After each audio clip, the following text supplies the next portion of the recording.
భాషలు తేనెలోలకు భాష మన తెలుగు భాష అమ్మదనం నిండిన కమ్మనైన భాష మన తెలుగు భాష ఆగస్టు 29వ తేదీన ఈరోజు ఒక ప్రత్యేకత ఉంది.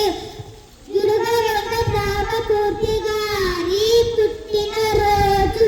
తెలుగు కోసం ఎంతో కృషి చేసిన మహనీయుడు.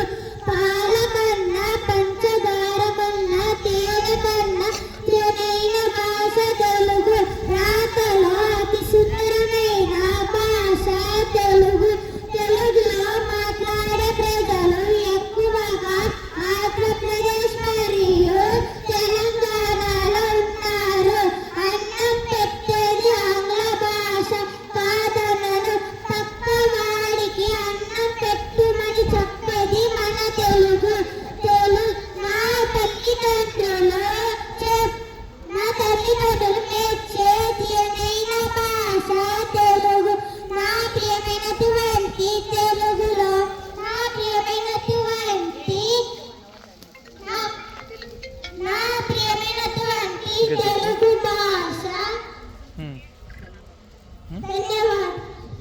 ధన్యవాదాలు.